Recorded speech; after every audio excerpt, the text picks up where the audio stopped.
Mesdames et messieurs, bonsoir et bienvenue dans cette nouvelle édition de Viva Événement. Tout de suite, le sommaire. Le trésor public n'est pas asphyxié, il est seulement dans une mauvaise passe. Le manque à gagner s'élève maintenant à plus de 323 milliards d'arrières, selon son directeur général.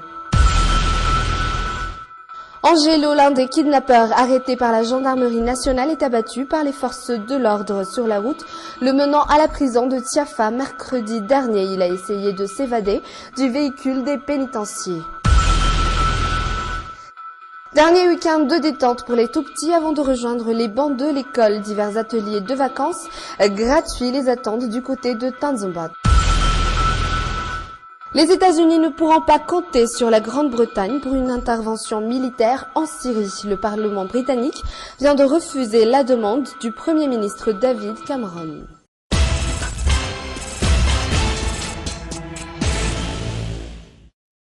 Voilà donc pour le sommaire, plus que quelques jours pour les tout-petits pour profiter de leurs vacances et pour bien préparer la rentrée. Pourquoi ne pas les distraire une dernière fois avec des travaux pratiques? Depuis mercredi, différents ateliers se tiennent dans les locaux du Smart Tanzombat où chaque enfant participant peut s'amuser à faire des crêpes et de la peinture. Zoura Mianchsou.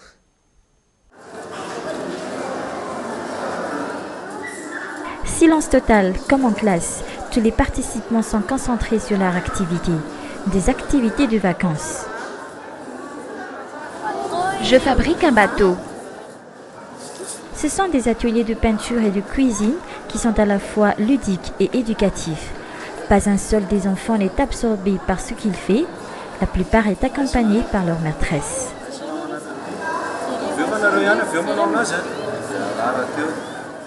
Plus que quelques jours avant la rentrée des tout-petits, ces enfants prennent encore le temps de s'amuser.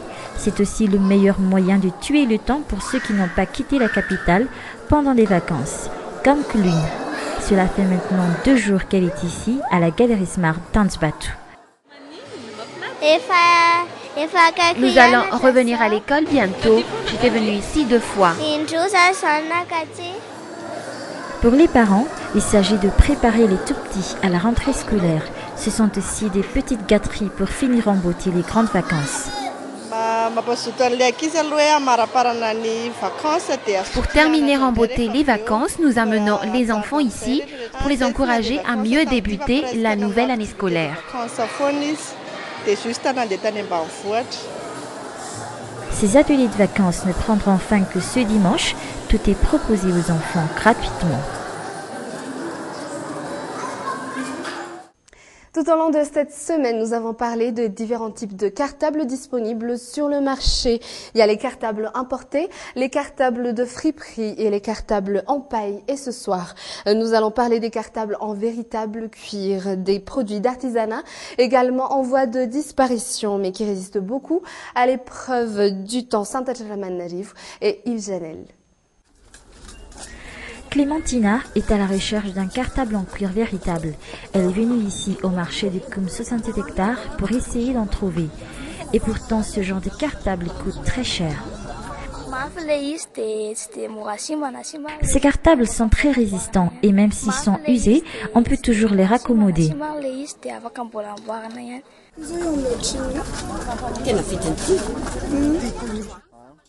Cette mère de famille a également utilisé des cartables en cuir dans son enfance. S'il y a une chose qu'elle en retient, c'est la qualité de cette matière. Les cartables en cuir brillent facilement avec du jus de citron. C'est vrai qu'ils sont très résistants et restent intacts pendant des années, contrairement aux cartables importés. J'en ai utilisé depuis la classe de 6e jusqu'en 4e. Finalement, alors qu'ils n'étaient même pas usés, je les laissais de côté parce que je voulais un peu changer de cartable. Ici, au marché de Koum 67 hectares, les vendeurs de cartables en véritable cuir ne dépassent pas la dizaine. Ceux qui en ont dans leur étalage ont comme seul client les jeunes filles branchées. Elles veulent surtout quelque chose de branché, d'original, surtout pour les sacs. Ces cartables pourraient se vendre facilement si le prix est à la portée de toutes les bourses. Ainsi, des cartables en cuir véritables ne sont plus portés en classe. Ces dernières années, le coût de la matière première a connu une hausse considérable. Du coup, un cartable en cuir s'achète à 20 000 arrières et peut même atteindre les 200 000 arrières. Seulement, il résiste à l'épreuve du temps, mais ne résiste pourtant pas à la concurrence made in China. Santé à présent, une fuite du détenteur d'oxygène se serait produite dans une des salles de réanimation de l'hôpital Ashiara il y a une quinzaine de jours. Le directeur de cet établissement hospitalier dément l'existence d'une explosion qui aurait blessé certaines personnes. Mais après cet incident, le contrôle du stock de bouteilles d'oxygène sera renforcé. C'est un reportage de Anna Muriel.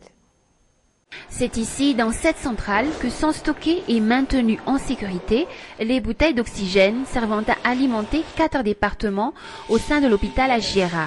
Jav fait partie des 5 responsables de la centrale. Sa tâche, sécuriser et distribuer les bouteilles d'oxygène dans les différents services de l'hôpital. C'est ici qu'est distribué et réparti l'oxygène utilisé par les différents départements. Parmi les services qui ont besoin d'oxygène en stock, la réanimation médicale, la réanimation chirurgicale, le bloc opératoire et la réanimation des urgences. L'hôpital Ashiara a un besoin journalier de 35 à 40 bouteilles d'oxygène. Depuis quelque temps, le stock d'oxygène ne suffit plus à tous les services utilisateurs. Pour y remédier, l'hôpital a dû changer de mode de fonctionnement en distribuant l'oxygène en réseau s'il était distribué en bouteilles par malade auparavant. Politique d'austérité oblige. Ces derniers temps, on a remarqué une hausse considérable du nombre de malades. La consommation en bouteille est à peu près la même que la consommation en réseau de distribution. On n'a pas attendu cet incident pour réagir. On s'est petit à petit muté vers la consommation en réseau. C'est moins coûteux et plus rassurant. La sécurité des malades ainsi que celle de nos responsables médicaux sont importantes. Au mois d'avril et le 15 août dernier, 2 incidents se seraient produits dans la manipulation des bouteilles d'oxygène. Le directeur de l'établissement parle d'incidents légers. Ce serait dû à une simple fuite du détendeur qui n'aurait pas eu de graves conséquences.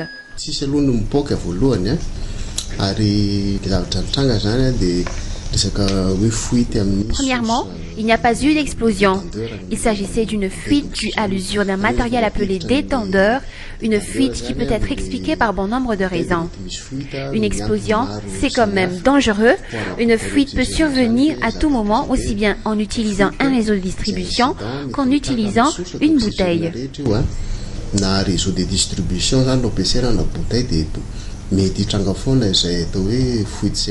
Le service des urgences de l'hôpital Ashiara a besoin de 5 à 6 bouteilles par jour. Le besoin en oxygène dépend surtout des cas des malades à traiter dans ce service. Le Trésor public est dans une mauvaise passe selon son directeur général. Il y a un manque à gagner de 323 milliards d'arrières au niveau de la caisse de l'État. Cela devra avoir de multiples conséquences pour l'économie, mais de quelle manière? C'est un reportage de Fetanienne Mambaouk. À 4 mois de la fin de l'année, il a un manque à gagner de plus de 323 milliards d'arrières au niveau du Trésor public. En voici les raisons. D'abord, plus de 161,2 milliards d'arrières de redevances pétrolières ne sont pas rentrés dans les caisses de l'État après la suppression des taxes sur les produits pétroliers. Ceci pour pouvoir stabiliser le prix à la pompe de l'essence. Puis, il y a la Jurama. L'État doit renflouer les caisses de ces sociétés tous les mois à hauteur de 20 milliards d'arrières. Apparemment, les détournements de fonds et mauvaise gestion sont encore monnaie courante au sein de la Jurama. Enfin, il y a les dépenses des diverses institutions et des ministères. Certains d'entre eux feraient des dépenses excessives et ce, aux frais de l'État. Rien qu'en 2012, le taux de régulation des dépenses des institutions a atteint les 97%, s'il ne doit dépasser les 58% comme fixé par le Trésor public. Si ces dépenses excessives continuent encore jusqu'à la fin de l'année, le gap pourrait atteindre les 370 milliards d'arrières, une situation qui sera difficile, voire très difficile à gérer. Néanmoins, l'État n'a pas encore émis des planches à billets, ni fait des emprunts excessifs. Le stock de devises est également stabilisé. Voilà pour les chiffres. Ainsi donc, le Trésor public ne serait pas totalement asphyxié, mais seulement dans une mauvaise passe. Les responsables seraient déjà en train de chercher des solutions pour surmonter ces difficultés. Je vous propose d'écouter les explications d'Orlando Robman, directeur général du Trésor. L'État doit réviser sa politique interventionniste selon les dires du directeur général du Trésor public.